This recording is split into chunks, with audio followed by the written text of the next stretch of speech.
Saya waktu itu mikir, masa aku kudu kaya Inul? Karena Gus Dur dawuh begitu, Pak. Singkat cerita saya pulang, saya percaya dengan dawuhnya Gus Dur. Termasuk kemarin saya full dukung Prabowo itu karena saya yakin apa yang disampaikan oleh Gus Dur. Gitu saja kalau saya.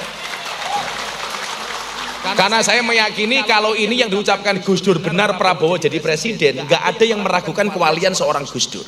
Dan ternyata dawuhnya Gus Dur benar.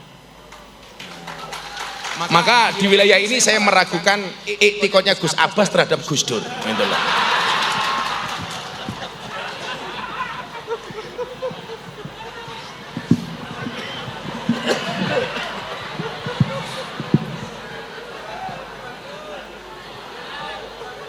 Ya, karena kalau saya dalilnya cukup sederhana saja, itaku firasyatal mu'min fa innahu yang duru binurillah. Dan saya meyakini kewalian Gus Dur lah. Makanya di muka bumi ini orang yang matanya nggak bisa melihat tapi hatinya terang itu cuma dua. Satu Gus Dur, nomor dua si buta dari gua hantu. Itu saja.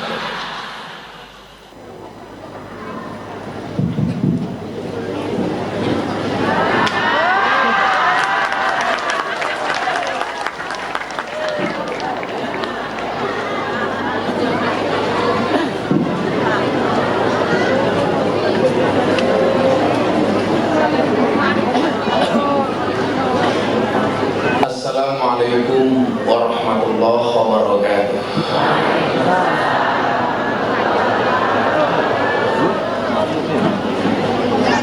Alhamdulillahil qail bismillahirrahmanirrahim. Qul hal yastawil ladzina ya'lamuna wal ladzina la ya'lamun. Allahumma shalli wa sallim wa barik ala hadan nabiyil karim sayyidina wa maulana Muhammadin wa ala alihi wa ashabihi mujahidin tahirin. Rabbi shrah li sadri wa yassir li amri wahlul 'uqdatam min lisani yafqahu qawli. Amma ba'du. Hadratul muhtaramin, para masyayikh, para kiai, alim ulama, wabil khusus sahibul ma'had panjenenganipun Kiai Haji Ahmad Sobri beserta para dzurriyyah yang saya takzimi.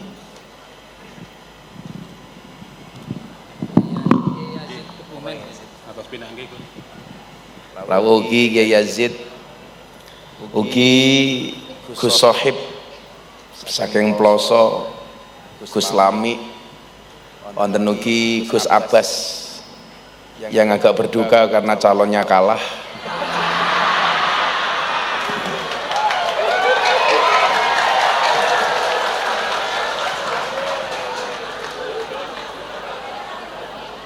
Serta para masyayikh yang saya muliakan,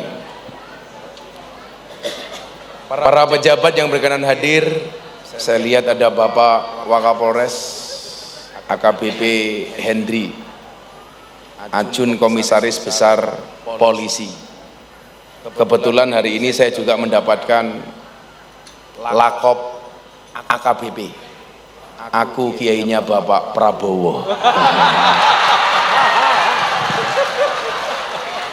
Santai mawon Gus. Lak menang niku ngomong napa mawon enak. Soho para pejabat yang sangat saya muliakan, panitia penyelenggara dalam hal ini diwakili oleh Gus Munib yang memaksa saya untuk sowan, karena kebetulan beliau ini sahabat saya yang ngurus Jawa Tengah dalam gerakan GM08, serta para hadirin dan para santri rahimakumullah. Alhamdulillahirrabbilalamin saya bisa sowan, dan mohon maaf agak malam karena saya tadi harus memulai acara saya di beberapa tempat. Walaupun saya capek tapi hati saya senang. Kenapa? Karena calonnya menang.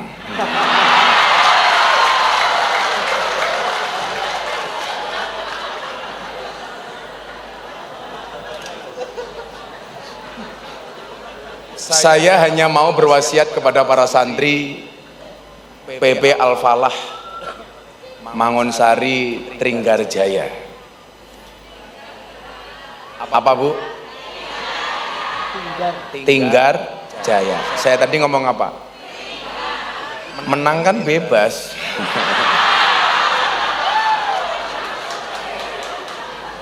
Saya berwasiat kepada santri karena mungkin saya lebih dahulu menjadi mutakharrijin dibandingkan adik-adik santri. Saya ingat betul bagaimana kemudian bangsa ini harus besar dengan generasi penerus yang luar biasa. Karena saya meyakini dan memahami bahwa kita tidak bisa minta dilahirkan oleh siapa, tapi kita bisa melahirkan generasi yang seperti apa. Maka kemudian kita diingatkan dalam sebuah makalah, wasyarrul alamina daul humuli idza fa'akhartahum dzakarul jududa. Generasi yang paling jelek itu adalah satu generasi ketika ada orang hebat dia mengatakan, dulu nenek moyang saya lebih hebat daripada orang ini. Tapi di saat dia ngomong seperti itu, dia bukan siapa-siapa. Ini nyuwun sewu Gus Lamik Gus Sohib. Ini biasanya penyakitnya para Gus. Kalau Ning insya Allah lebih parah. Merasa orang tuanya siapa, dia terlahir dari generasi yang seperti apa, sehingga dia terlalu membanggakan nasabnya. Oh, bapakku duwe pondok gede, santrine oke, bangunannya banyak, tinggalannya banyak. Tapi di saat dia ngomong seperti itu, dia bukan siapa-siapa. Makanya kemudian diteruskan, wa khairul alamina dzu hasabin qadimin aqama li nafsihi hasbang jadida. Tapi generasi yang paling hebat itu adalah satu generasi yang dia terlahir dari generasi yang hebat, tetapi dia mampu membangun kerajaan dia sendiri, tapi dia mampu membangun kedidayaannya dia sendiri. Makanya dalam banyak kesempatan ketika peristiwa haul itu dilaksanakan, yang di dalam haul itu dikatakan wayud karufihi manaqibul mutawaffa, yang di dalam haul itu disebutkan tentang manakibnya orang yang kita hauli. Saya itu biasanya malu, Pak. Kenapa kita malu? Memperingati mbah-mbah kita yang hebat, sementara di satu sisi kita belum menjadi siapa-siapa. Sementara ketika ada orang hebat, kita mengatakan, kita dulu mbah kita lebih hebat daripada itu. Makanya nyuwun sewu Gus Sohib, dulu saya ketika kuliah, ada kiai yang tahu potensi saya. Dia minta saya sebagai menjadi calon menantunya. Loh, ganteng bro. Oh, kalau di Cilacap tuh sugan kiai cuman tisu tok toh. Oh, corong Banyumasan. Kesuh ya nyong. Kiainya bilang sama saya begini, dawuh begini. Ini untuk anak-anak santri. Miftah, mau nggak kamu tak pek mantu katanya. Itu Gus Lamik. Saya bilang sama kiai, saya mau menolak kan nggak enak Gus. Tapi harus pakai bahasa yang lebih santun. Jangan sampai penolakan kita menyakiti hati kiai. Karena bagi saya mutlak al ilmu yudraku bi ta'allum wal barakatu la tutrikuhu illa bil khidmah. Ilmu itu bisa didapatkan dari belajar, tapi barokah itu bisa didapatkan dari pengabdian. Dan salah satu syarat mengabdi itu tidak boleh menyakiti kiai. Salah satu syarat mengabdi itu tidak boleh menyakiti kiai. La yudrakuhu illa bil khidmah. Pengabdian. Akhirnya saya matur begini. Ngapunten kiai, boleh nggak saya istikharah dulu? Ini nolak secara halus. Makanya santri itu kalau punya dua pilihan, kamu menikah santri apa anaknya kiai, kamu istikharah dulu. Tapi yang saya ingatkan satu, sebelum kamu istikharah yakinkan dua-duanya mau sama kamu. Yang menjadi problem sudah istikharah nggak ada yang mau lah, mau dari iya Zin ya, mesti istikharah ana sing gelem lah cilaka iki. Makanya kan disatakan ma khaba man istakhara wala nadima manis tasyara. Di istikharah ini. Saya akhirnya istikharah, walaupun saya sudah tahu jawabannya. Saya akhirnya mengatakan sama Kiai, mohon maaf Kiai, saya belum bisa menjadi menantunya Kiai. Kenapa Gus? Saya merasa tidak pantas menjadi mantunya jenengan. Saya tidak mau menyakiti Kiai saya ini. Sebenarnya alasannya bukan itu Gus. Saya tuh bayangnya begini, ini Kiai top, yang pengen ngepek mantu saya itu Kiai top. Bayangan saya apa? Kalau saya dipek mantu sama Kiai top, ini bagi saya problem. Problemnya di mana? Kalau bukan masalah nggak bisa masnah gitu loh. Kalau Gus minta masnah atau poligami itu bukan masalah saya mantunya siapa. Kenapa saya tidak mengambil jalur poligami? Karena saya tipe suami yang setia. Karena saya punya prinsip, lelaki yang hebat bukan lelaki yang mencintai banyak wanita, tetapi mencintai satu wanita dengan banyak cara. Saya harus ngomong seperti itu, Gus. Kenapa? Karena direkam banyak kamera. Konangan bojoku modar ya. Ada CCTV di mana-mana. Tapi bener, Gus. Lelaki yang menangis karena wanita, mungkin dia memahami wanita. Tetapi lelaki yang menangis karena dosa, berarti dia memahami cinta. Jadi sing gawe larang aku kuwi jane Gus. Makanya ini saya ngaji ini Gus Munif, saya udah yakin ini pasti sambatan. Dan mesti tombok. Tapi Allah ki adil. Malam ini saya harus tombok sambatan, besok siang jam 1 saya diminta untuk ceramah Isra Mi'raj di Hambalang di rumahnya Pak Prabowo. Susuk. Kan orang tadi saya baru keluar dari mobil, ibu-ibu teriak, "Oh, Kiai ini praroro." Praroro. Ya Allah. AKBP. Ya serapopo lah. Kayak tadi saya diundang sama perusahaan di Jakarta, "Gus, masih ada waktu nggak besok buka puasa bersama? Gus, nah tolong ngasih mau itu." "Jam berapa, Pak?" saya tanya. "Oh, jam itu, Gus, jam Ganjar plus Anies." Loh, maksudnya apa? 16 plus 24%. Gitu lah.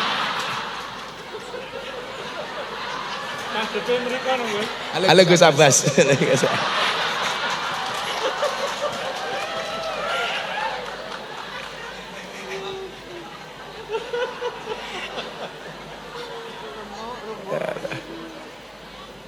Sallu ala Nabi Muhammad.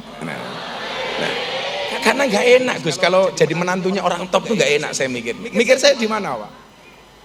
Kalau saat itu saya menikah dengan anaknya Kiai top, maka ini ada dua problem bagi saya. Problem pertama apa? Kalau saya nggak bisa ngetop sebagaimana mertua saya, orang akan mengatakan, "Ah, gobloknya Miftah. Mosok mertuane ngetop kok mantune ra iso ngetop." Kalau saya ngetop, tetap ada dugaan. Ya lumrah Miftah kayak iso ngetop, wong duwe maratuwa top.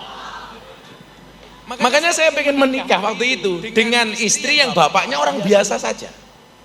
Karena bagi saya ini sebuah tantangan. Ya Allah, kula pengen bojo kali garwa sing biasa-biasa mawon. Bapak itu yang biasa-biasa mawon, bila perlu sing gampang tak apusi. Aku yang ngono toh. Makanya mertua saya itu kalau ikut saya ngaji mesti ra iso mingkem, mengguyu tok. Mergo korban tak apusi gitu loh. Sak lawase gitu loh. Nah, sebenarnya posisi itu kemudian menjadi semangat bahwa seseorang itu seharusnya monggo Yai ngapunten.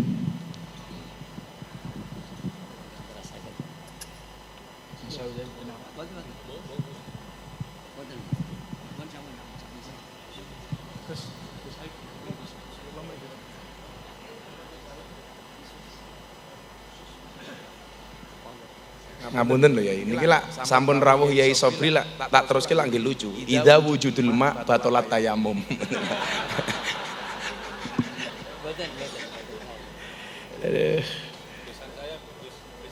Besan gitu. Alhamdulillah. Kayak wingi perkara Pilpres kula meh dilaporke teng kantor polisi. Gara-gara kula matur idza cetama'a bainal halal wal haram hulibal haram. Lah perkara halal kalau haram ki dadi siji ya sing menang sing haram. Mosok NU kok bareng Wahabi? Kan ra mungkin. Lah aku dilaporke polisi toh, Bro. Aku ki AKBP, Cik. Aku kiyainya bawa polisi maksudnya ini. Lha piye-piye niku lak ya daging babi dicampur daging sapi. Senajan to daging babi ini mung sekilo, ya sing kalah daging sapi. Anu ngoten. Niki dadi nyuwun sewu balik teng niki wae. Ini menunjukkan bahwa peluang untuk menjadi orang besar itu siapapun bisa. Maka hari ini saya itu senang ketika anak muda itu bisa kemudian menjadi besar karena dia berprestasi, bukan karena dia anaknya siapa. Maka dikatakan innana lanang duru ila syababi ala asasin anna hadha ibnu fulan au qaribu fulan. Sesungguhnya kami tidak melihat seorang pemuda itu atas dasar bahwa dia itu anaknya siapa atau temannya siapa. Ini orang dekatnya siapa. Makanya saya itu senang Pak dengan Pak Kapolri, dengan Pak Panglima TNI itu. Sekarang seleksi masuk polisi itu enggak ngaruh kue anaknya sopo. Bahkan anaknya jenderal enggak masuk itu bisa. Walaupun dia punya orang dalam, enggak bisa. Makanya kemarin saya protes Gus, santri saya kan ada daftar bintaran dan di tentara angkatan darat. Delalah enggak diterima. Padahal fisiknya bagus, macam-macam bagus. Ternyata saya kecolongan. Giginya jelek. Jadi untungnya elek dan. Saya telepon panitianya, kenapa santri saya itu nilainya bagus, fisiknya bagus, olahraganya sama saya, kok nggak diterima? Giginya jelek Gus. Langsung saya bilang, Pak tentara, tak kandani. Polisi itu, tentara itu tugasnya perang. Perang itu tembak-tembakan, ora cokot-cokotan. Ya ngono.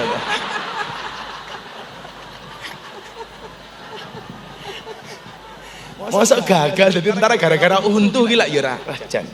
Serah menarik belas itu loh. Makanya di situ kemudian saya bisa memahami wong wedok nganggo bekel ki ya berarti ya entuk-entuk saja itu loh. Dalam rangka membaguskan kemerongosan itulah. Mengkondisikan. Iya, lagi bojoku rekor-rekor nih kalau Gus. Bah kula angsal mboten pasang bekel. Ora entuk aku. Wong kowe pasang kawat gigi bahaya, tak cipok nyantol cangkem bahaya. Jadi innana lanang duru ila syababi ila sababi ala asasin anna hadha ibnu fulan au qaribu fulan. Wis ora penting nih. Mila lan jenengan niku ngomong, "Was, aku kendel ngopo? Aku kancane Gus Munib kok." Ora penting. Saya sendiri itu sebenarnya dulu Pak ketika membaca sejarah mbah-mbah saya, beban mental Gus Lami. Ketika saya diminta untuk ngisi manakib acara haulnya mbah saya ngapunten Abah, saya tuh malu betul. Ternyata mbah-mbahku ki wong top tenan Pak. Saya itu baru sadar ketika Habib Lutfi Pekalongan tahun 2019 masuk 2020. Kebetulan saya acara sama beliau di Tegal. Yang tanggal satunya saya diundang sama Raja Kelantan Malaysia. Jadi rajanya meninggal, 40 harinya ngundang saya. Nah, ini besok saya juga diundang lagi ke Malaysia sunatan. Sunatannya Ipin Upin.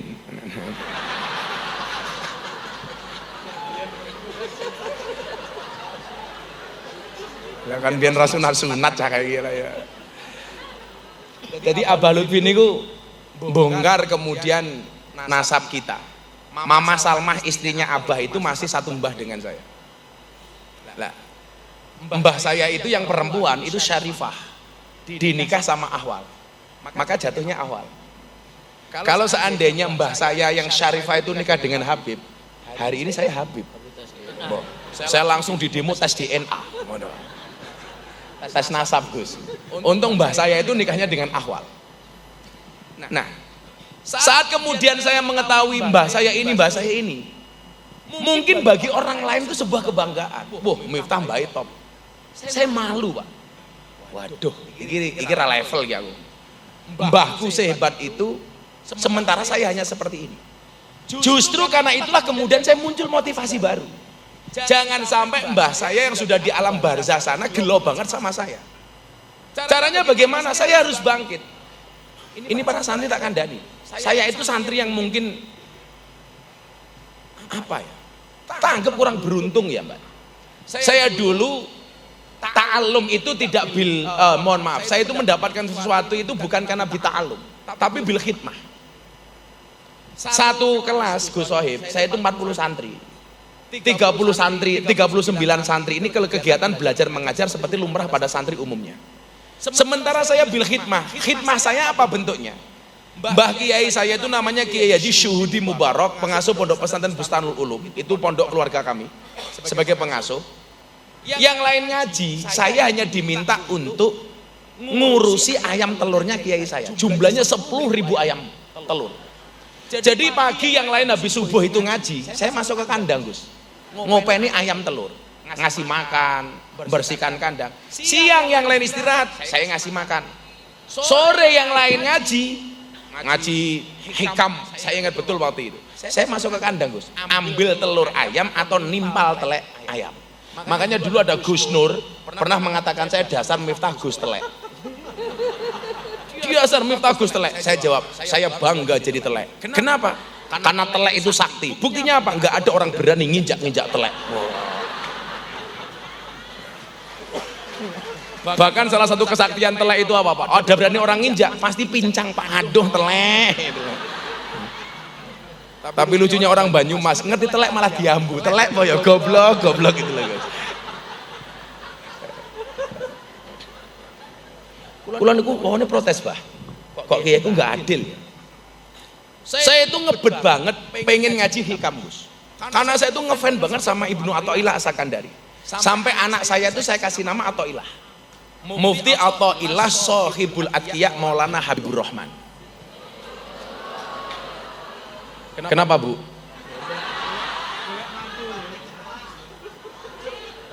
Terlalu panjang. Anak-anakku dewe. Sing kerja ya aku dewe. Saya kasih nama Athaillah itu sejarahnya, Gus, asbabnya. Karena saya tuh ngefan banget sama Ibnu Athaillah As-Sakandari. Teman-teman saya itu ngaji di kelas pakai speaker Mbah Yai ngaji itu. Saya cuma mendengarkan dari kandang. Saya waktu itu mikir, kok nggak adil ya Mbah Kiai sama saya. Yang lain diminta ngaji, kenapa saya diperintah ke kandang? Sampai akhirnya ketika saya pamit ke Jogja tahun 99, saya pamit sama Kiai. Aku ngerti, gue pengen ngaji hikam. So lak wancine iso kowe ya bakal iso.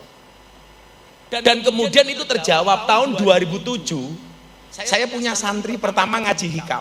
Namanya siapa? Ki Dalang Ki Entus Susmono, Bupati Tegal. Itu datang ke rumah mertua saya, Gus. Kulo belum punya pondok. Saya masih waktu itu posisi saya mau limo, madep-mantep mangan melu mertua. Bahkan kayaknya malah M10. Madep-mantep mangan melu mertua moring-moring menantu meneng mawon. Sampai akhirnya M15. Madep-mantep mangan melu mertua moring-moring menantu meneng mawon, mertua mati menantu melu marisi. Bapak mertua saya cuma bilang 1M. Napa, Pak? Matamu. Kalau aku kaget, Pak. Terus itu datang, Gus, aku pengen ngaji hikam karo awakmu. Ora rasa komplit. Apa yang saya butuhkan untuk wayangan nanti malam, saya minta kajiannya dari hikam. Sehingga waktu itu saya mikir, saya telepon kiai saya. Kiai, ngapunten. Dulu kan saya cuma mendengarkan hikam dari luar. Ini sekarang ada orang datang minta ngaji hikam sama saya. Antus itu loh, termasuk rahasia nih loh Pak Yai. Kenapa saya tuh kesana kemari bawa tongkat ini? Ini warisan dari almarhum Ki Entus sebulan sebelum meninggal dunia. Jadi waktu itu saya pengajian di Tegal, saya sama Habib Lutfi di sebuah masjid, peresmian masjid, saya habis sakit. Entus sehat. Dia datang, Gus Miftah kan habis sakit, nyata kasih tongkat untuk tempat bersandar. Supaya Gus Miftah nyaman kalau ngaji. Sebulan kemudian Entus meninggal dunia itu, Pak. Makanya kenapa tongkat ini saya bawa ke sana kemari? Supaya kalau ada jariahnya, bisa berpotensi pahala untuk almarhum Ki Entus Susmono. Nah, makanya ya Gus Munib kalau pengen dapat jariah dari saya ngasih apa gitu kira-kira.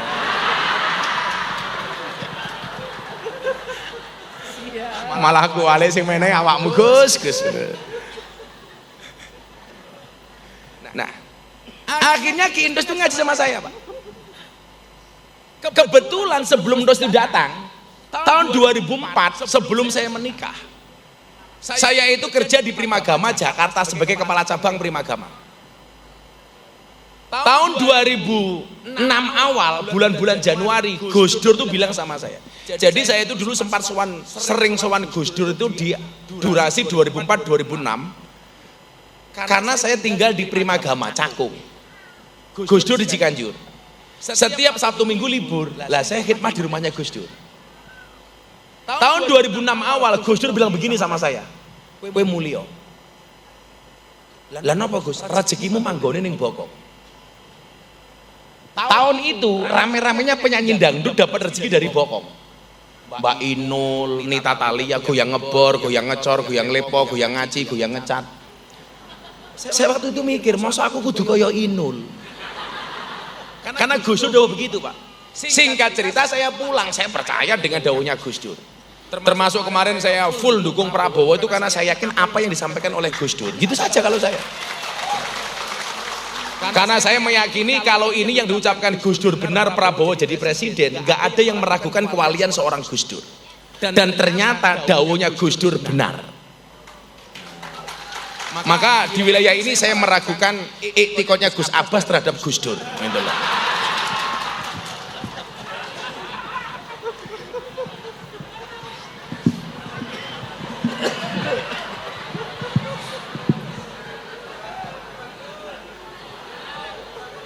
Ya karena kalau saya dalilnya cukup sederhana saja, itaku firasyatal mu'min fa innahu yang duru binurillah. Dan saya meyakini kewalian Gus Dur lah. Makanya di muka bumi ini orang yang matanya nggak bisa melihat tapi hatinya terang itu cuma dua. Satu Gus Dur, nomor dua si buta dari gua hantu. Itu saja. Saya disuruh pulang Mbak sama Gus Dur. Ini maksud saya motivasi untuk teman-teman santri yang kamu merasa di pondok goblok nih. Santai saja, kalau kamu di pondok goblok, kamu pulang ke kampungmu, itu kamu berpotensi menjadi orang yang paling alim. Kenapa? Karena satu kampung yang mondok hanya kamu. Gitu loh. Jadi nggak ada saingan, nggak ada saingan. Nah akhirnya saya pulang. Pulang ini kemudian justru kena musibah Gus. Gempa bumi Bantul tahun 2006 bulan Mei. Saya pulang bulan Maret, Mei ini kena gempa bumi. Waduh lagi ciloko ya. Gus Dur datang ke Jogja untuk melihat perkembangan penanganan korban gempa bumi. Kebetulan saya salah satu yang awal beliau. Begitu saya antar ke bandara, Gus Dur saya tanya, Gus, kula nderek dawuhe Gus Dur untuk pulang ke Jogja. Malah kena musibah Gus. Omah mertua yang saya tempati malah ambruk, niki pripun? Gus Dur jawab, ya sabar. Gitu dong, ya sabar. Tak, kula matur, sabar niku wonten watese napa mboten Gus? Sabar ki ra duwe wates. Sing duwe wates mung kulon progo.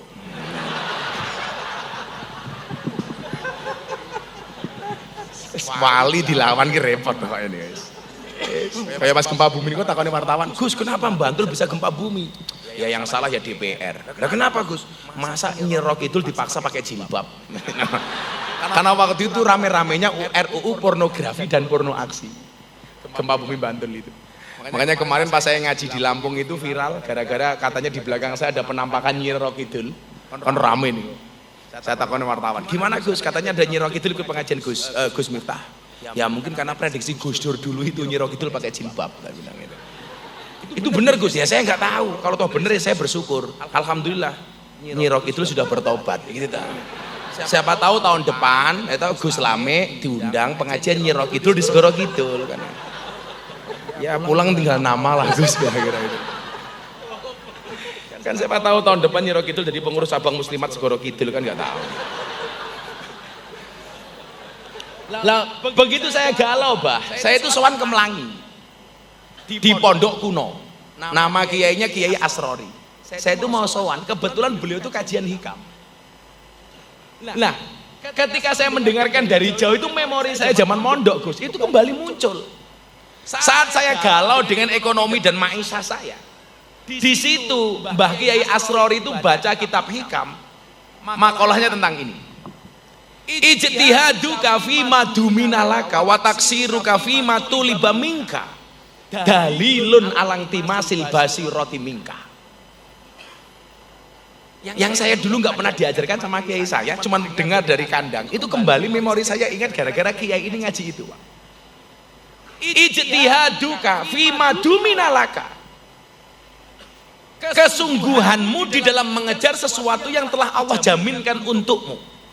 Wa taksiruka fi matuliba minka, dan kelalaianmu terhadap akhirat yang belum dijaminkan untukmu. Dalilun alang timasil basiroti minka, itu adalah tanda-tanda telah mati mata batinmu. Kulo nangis Pak krungu itu. Dunia yang telah Allah jamin kita kejar mati-matian.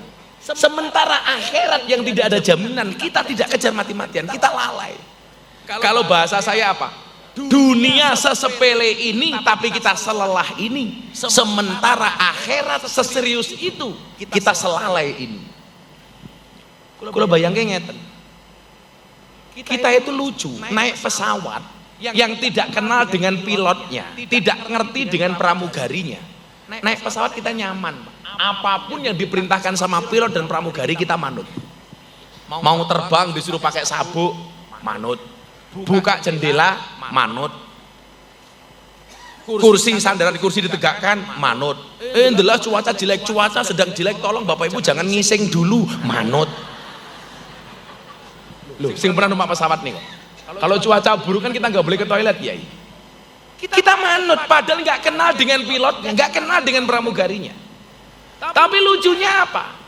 Kita hidup di dunia yang tahu dan kenal siapa pemilik dunia. Kita nggak pernah aman, nggak pernah nyaman, nggak pernah manut.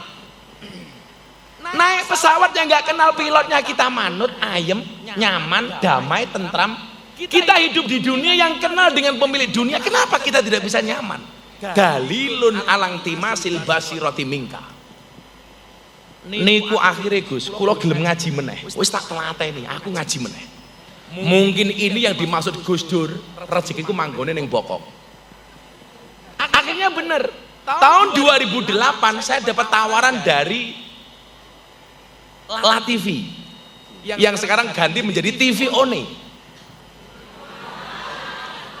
Apa Bu? Allah sok Inggris. Saya waktu itu dapat job di TV itu apa Gus? Grebek sahur La TV. Ini pertama kali saya mulai kenal-kenal dengan artis-artis waktu itu. Ya mungkin cara Allah, bagaimana ada generasi muda NU yang mau ngaji sama artis, caranya seperti itu. Tapi kemudian apa? Selesai Ramadan, saya memutuskan nggak ngaji di TV lagi. Problemnya apa Pak? Bukan masalah bayarannya Gus. Jadi waktu itu kita grebek sahur. Kita gugah-gugah sahur wong sak Indonesia. Masuk ke rumahnya artis, pejabat dan lain sebagainya. Kita bangunin orang sahur. Tapi selesai imsak, banyak kru itu yang nggak puasa, kembali makan sisa makanan sahur. Kan saya ngelus dodo Pak. Dodone bojoku. Ya Allah aku. Ini kita membangunkan orang sahur untuk puasa, sing gugah orang poso. Saya malu Pak. Itu sama dengan penggali kubur. Ada orang mati, kita minta penggali kubur untuk menggali liang kubur. Begitu jenazah datang dimasukkan ke dalam liang kubur, selesai dimakamkan, dibayar. Tuan rumahnya ahli waris almarhum nangis-nangis, sementara penggali kuburnya di pinggir jalan ngitung bati. Saya menggambarkan seperti itu Gus. Akhirnya saya putuskan aku orang ngaji ning TV tahun 2008. Nah, saat kemudian saya galau dengan asa saya kembali ke pondok ini. Delala sing diwaca niku napa Gus?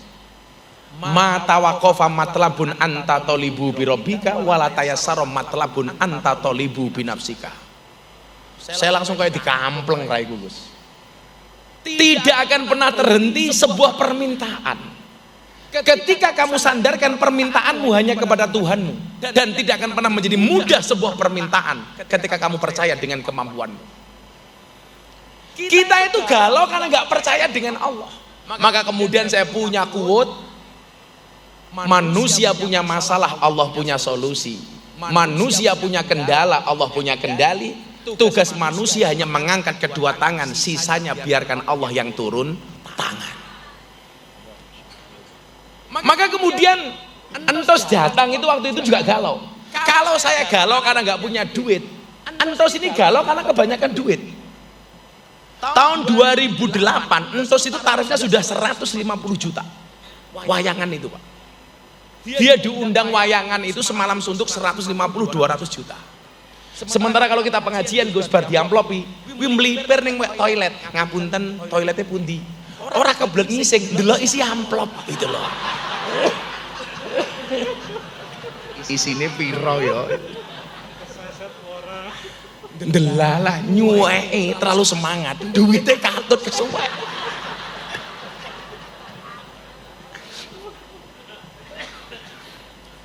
Nah, waktu itu entos mikir, akhirnya saya ketemu jawabannya di hikam itu. Arih nafsaka minat tadbir. Istirahatkanlah dirimu dari ngatur. Wong uripi rasa kakean ngatur. Wong uripi wis ana sing ngatur, menungso sak madya nderek aturan. Maka dari situ kemudian saya kembali semangat hidup. Jadi kalau adik-adik santri melihat sekarang kesuksesan Gus Miftah, yang perlu kamu ingat satu. Nah, orang sukses itu melewati banyak proses, sementara orang gagal banyak protes.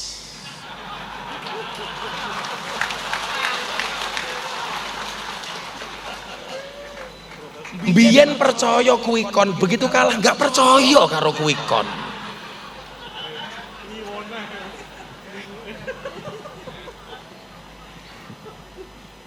Orang sukses itu melalui banyak proses.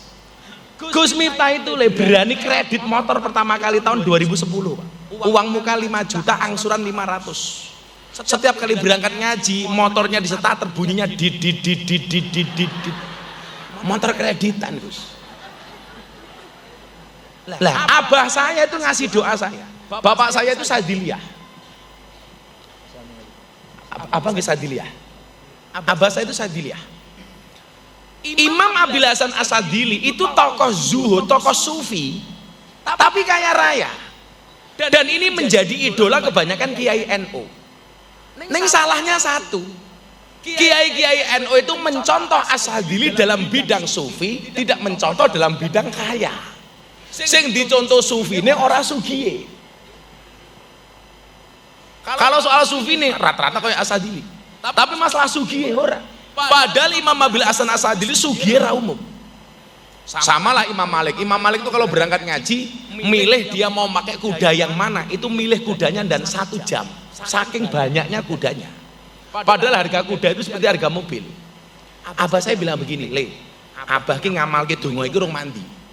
Padahal ki dongane Imam Abil Hasan As-Sadili supaya sugih. Sapa ngerti le sing maca kowe iso sugih. Itu dijazahi sama bapak saya. Doanya waktu itu saya ingat bapak bilang begini, iki wacanen nih, tahun 2009 Gus. Rabbana wasi' alaina arzaqona wala tahjubna biha an ukhrona. Bapak dapat doain dari siapa? Dari guruku le. Biyen aku mondok ning Kediri diwenehi donga iki. Guruku sugih le. Nek semoco bapak kok ora sugih. Sapa ngerti mau waca kowe sugih. Akhirnya kula waca, Pak. Setiap saat kula waca Rabbana wasi' alaina arzaqona wala tahjubna biha an ukhrona. Rabbana wasi' alaina arzaqona. Kula waca, Gus. Dan ternyata benar. Tahun 2010 saya bisa kredit motor gue seneng ra umum, Gus. Ya Allah, Vario biru. Seneng kula. 2010. Setelah niku nyuwun sewu, rezeki kula niku kaya disuntak, Bu. Tahun 2012 saya bisa beli tanah di Kalasan itu yang milik seorang pendeta. Sing kula waca niki, wong. Oh niki ijazah umum nggih. Jenengan amalke kaya kula ngalalke mboten nggih mboten napa-napa. Lah pengen jenengan ya zuhud, ya nganggo dongane Kanjeng Nabi wae. Allahumma ahyini miskinan wa amitni miskinan. Wahsurni ma'azum rotil masakin yaumal qiyamah kuwi saya. Tapi lah wong Banyumas ki rasa ndonga njaluk kere lah. Soale urung ndonga wis kere. Akhirnya nyuwun sewu. Nah, di saat kemudian itu mulai jalan, sowan saya ke kiai-kiai itu tambah kenceng, Gus. Wah, aku duwe modal kok sowan kiai kok. Saya kira kaya Gus Miftah sowan kiai ora modal lah ya dirasani wong akeh aku. Kiai ini para roro.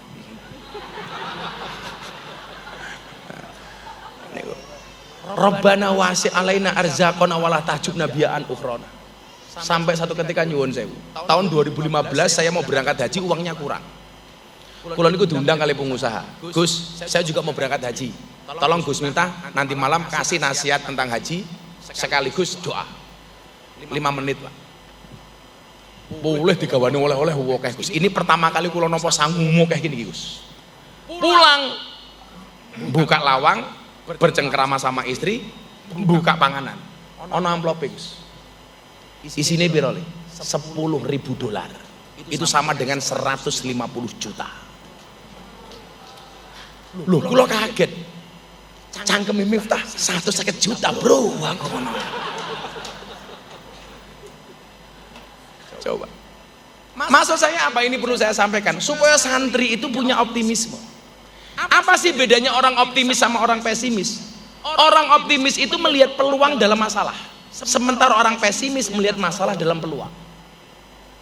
Makanya 99 pertama kali saya ke lokalisasi, semua orang menganggap lokalisasi itu problem. Bagi saya ini solusi. Ketika orang menjauhi tempat maksiat, saya malah datang.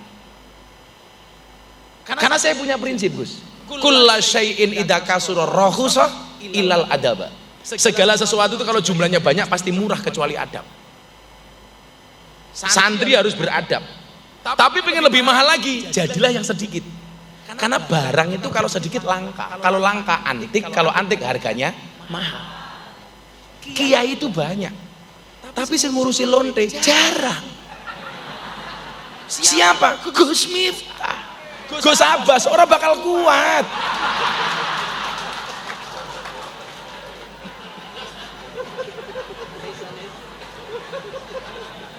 Kalau Gus Abbas disuruh ngurusi lokalisasi, jawabannya cuma satu, diaminin dulu. Kiai banyak, yang ngurusi lokalisasi, yang ngurusi lonte jarang. Siapa? Gus Miftah. Berarti Gus Miftah kiai? Kiai larang kok kiai lonte gitu.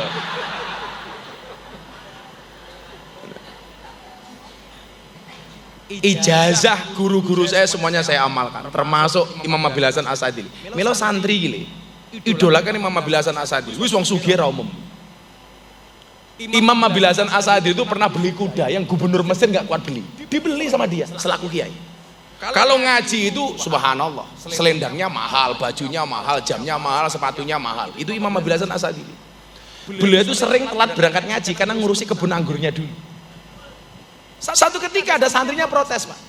Ini katanya Kiai Sufi kok pakaiannya mahal semuanya. Santrinya matur, Pak Kiai, katanya Anda zuhud, kenapa semuanya pakaiannya mahal? Imam Abil Hasan Asadili jawab, "Le, aku kin duwe ra tau mikir. Lah awakmu sing ra duwe kok malah mikir." Sak goblok-gobloke wong niku nyuwun sewu, ora duwe melu mikir, Pak.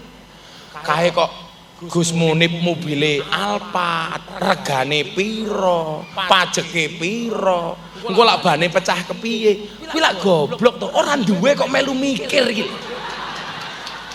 Padahal sing duwe ora tahu mikir. Ketika diprotes pakaiannya mahal, Imam Abil Hasan Asadili mengatakan apa?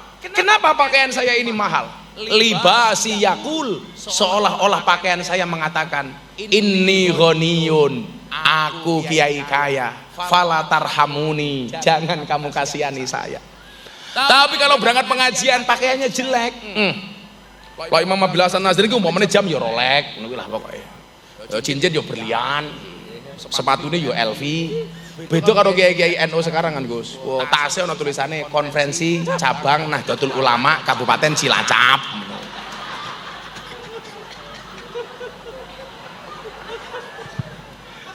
Sandalnya ya swallow, lili. Sarungnya ya gajah duduk. Lah kelasnya Imam Abil Hasan Asadili ya sarungnya ya minimal BHS lah. Sami kali Gus Munib niki sarungnya BHS, ning ngenteni peparing kula.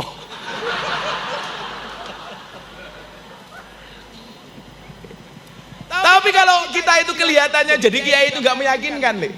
Seolah-olah pakaiannya mengatakan apa? Libasi yakul, pakaianku berkata, inni fakirun, aku kere.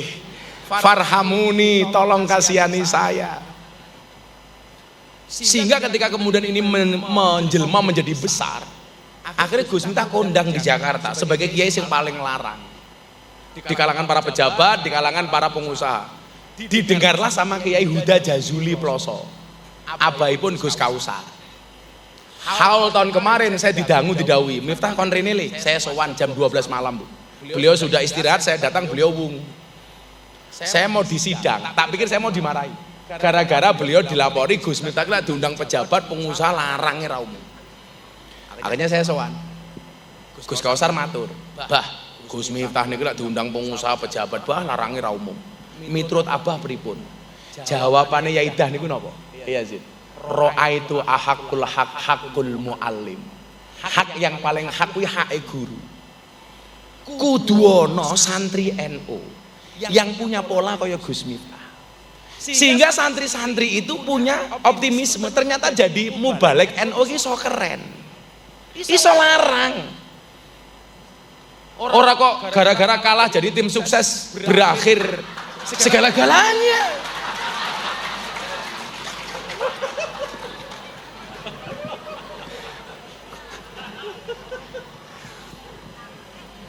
Awalnya Gus Lame, saya itu pernah Pak. Ini terakhir ya, sudah jam 2 soalnya. Jam saya itu sejak pemilu isinya 2 semua.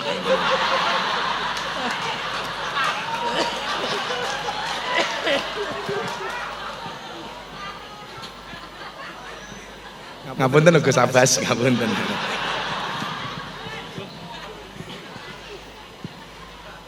Saat itu saya diundang sama anggota DPR, dia pengusaha batu bara. Di rumahnya, acara syukuran, ngaji sama dangdutan, Pak.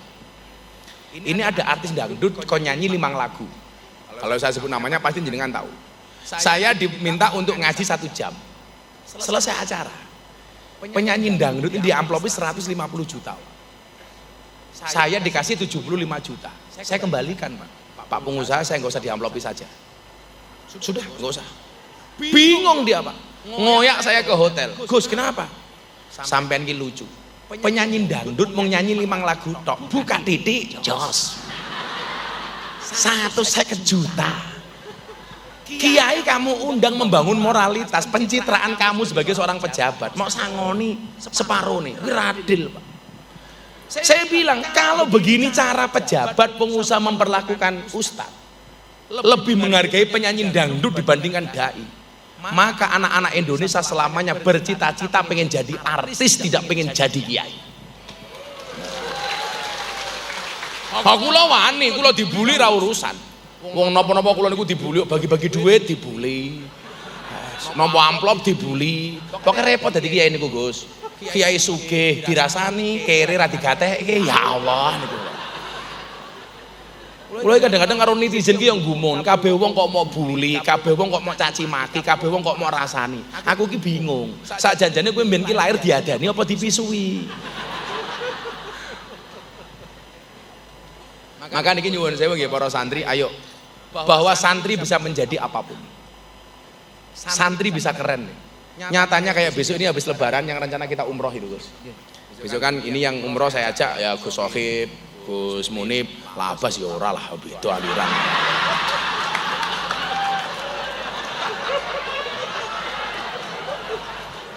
Ya aku malah dicurigai, kok Abbas barang melu. Jangan-jangan mata-mata ngaji lah malah.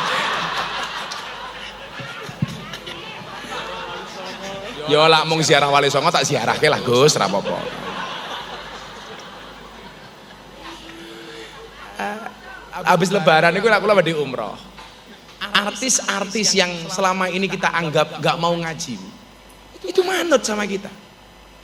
Makanya saya bilang begini, Gus Sohib ngapunten nih kalau saya salah. Saya dulu pernah pertama kali ngaji sama teman-teman artis, penampilan kita itu gak meyakinkan, dinyek Pak, gak didengarkan kita Pak. Gara-gara apa? Penampilan artis lebih glamor dibandingkan kita. Maka kemudian saya punya makalah, punya dalil. Kalau hanya gara-gara atribut yang kamu gunakan orang tidak menghargai dakwahmu, tidak menghargai agamamu, maka menggunakan atribut mahal hukumnya wajib. Saya berani itu. Kalau hanya gara-gara atribut yang kamu gunakan orang tidak mendengarkan dakwahmu, bahkan melecehkan dakwahmu, maka menggunakan atribut mahal hukumnya wajib. Maka sejak satu penampilan saya rubah, tuku sepatu yo sing larang ketika ketemu mereka, pakai jam ya jam yang mahal. Ini kemudian menjadi wasilah Gus. Torikot akhirnya mereka mau ngaji sama saya. Kayak kemarin Mbak Selin Evangelista mau ke pondok, pengen declare, pengen menjadi mu'alaf, pengen menjadi muslim. Saya besok habis lebaran mau umroh. Jenengan tahu siapa yang mau berangkat umroh sama saya? Artis idolane Gus Munib, Lucinta Luna.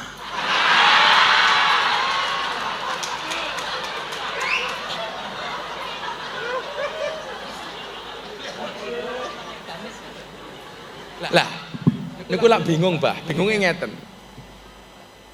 Diindikasikan anak ini terlahir sebagai laki-laki.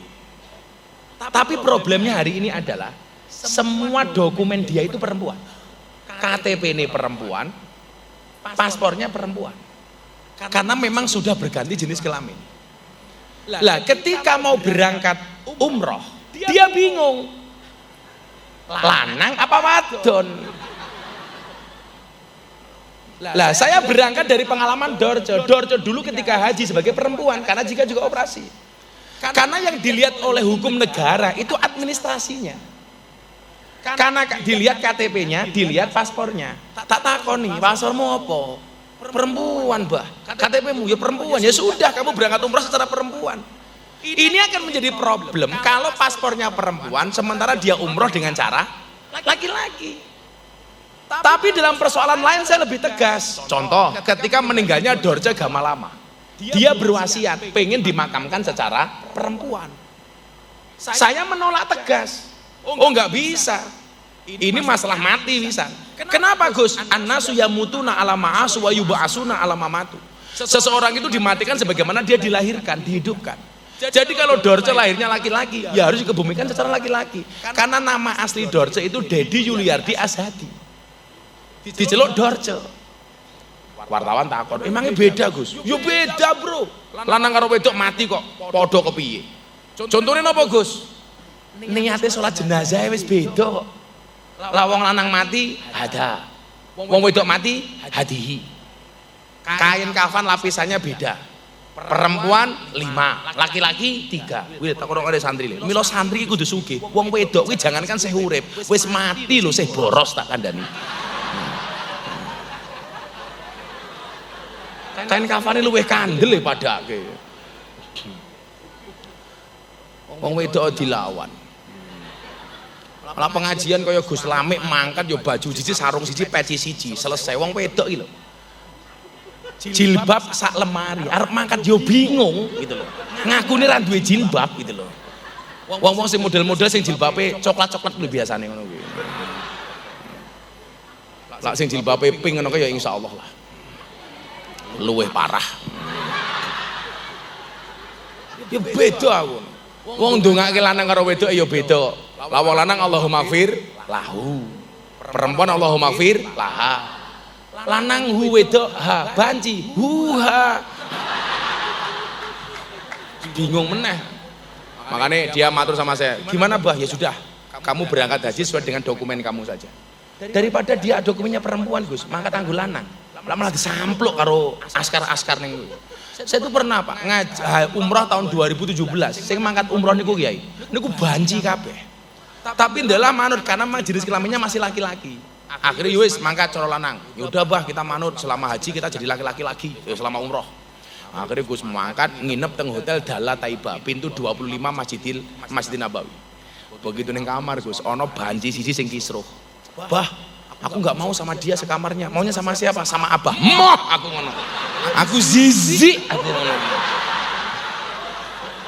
Kali banci ya, Bah, rawani kula.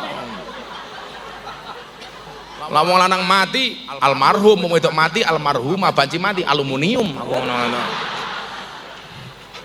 Nah, akhirnya kon manasik ora gelem, akhirnya umroh, Gus. Lah mungkin tawafe pripun, Pak? Nganggo ihram lanang nih kok. Tawafe pripun? Gampang. Tengko ono Hajar Aswad, ono lampu hijau, kita mengucapkan salam ke Ka'bah. Bismillah, Allahu Akbar. Ah, beres, Bah, gampang. Saya pimpin Gus 40 banci kabeh, Gus. Begitu sampai Hajar Aswad, Bismillah, Allahu Akbar. Bancinya histeris ndelok Ka'bah. Bismillah, Allahu Akbar. Muah, muah, muah. Aduh. Askar niku lho minggir Pak askare. Wedi karo banci-banci kuwi. Bismillah, Allahu Akbar. Muah. Cilaka ya.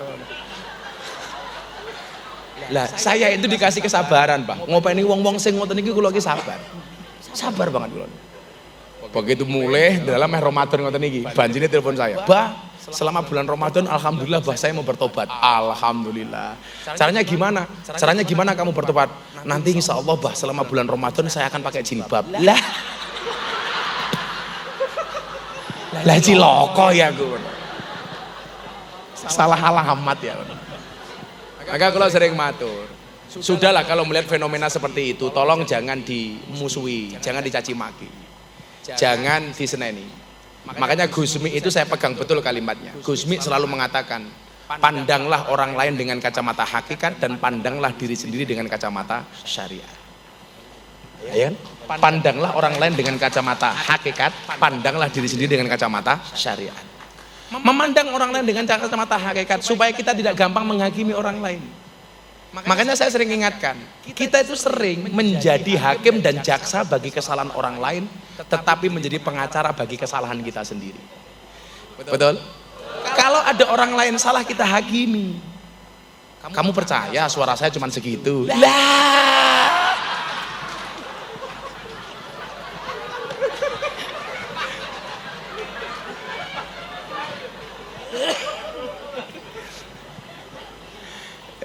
Kalau kita salah membela diri.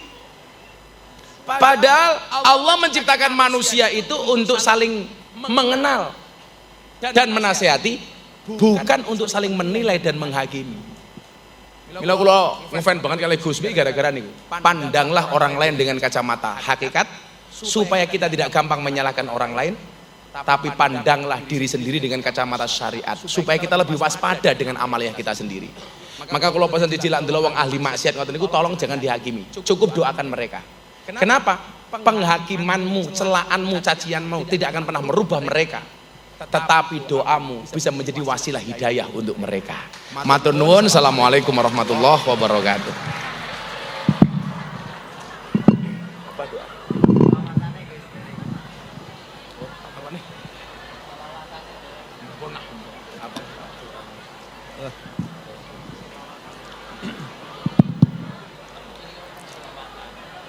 Monggo kita nyuwun bareng-bareng kula husnudzon kathahipun ingkang amin. Lebih dari 40 orang, ini lebih banyak. Moga-moga dipireng kali Allah Ta'ala. Moga-moga diijabah Allah Ta'ala. Ya Allah, ila hadrati bahril ulum bahri syafa'ah sayyidi sadat syafi'ina fi hadal yawma fi kulli yawma fi sirran wa fi dunya wal akhirah sayyidina Muhammadin sallallahu alaihi wasallam lahul fatihah. A'udzu billahi minasy syaithanir rajim. Bismillahirrahmanirrahim. Alhamdulillahi arrahmanir rahim maliki yaumiddin iyyaka nasta'in wa iyyaka nasta'in ihdinas siratal mustaqim. Sallallahu Syafi'ina ghadan yauma la yanfa'u malu wala banun sayyidina Muhammadin sallallahu alaihi wasallam lahul fatihah. Bismillahirrahmanirrahim. Alhamdulillahi alamin arrahmanir rahim maliki yaumiddin iyyaka nasta'in wa iyyaka nasta'in sallallahu alaihi wa Sayyidil mursalin habibi rabbil alamin sayyidina al-mahbub Muhammadin sallallahu alaihi wasallam khassah al-fatihah. Bismillahirrahmanirrahim.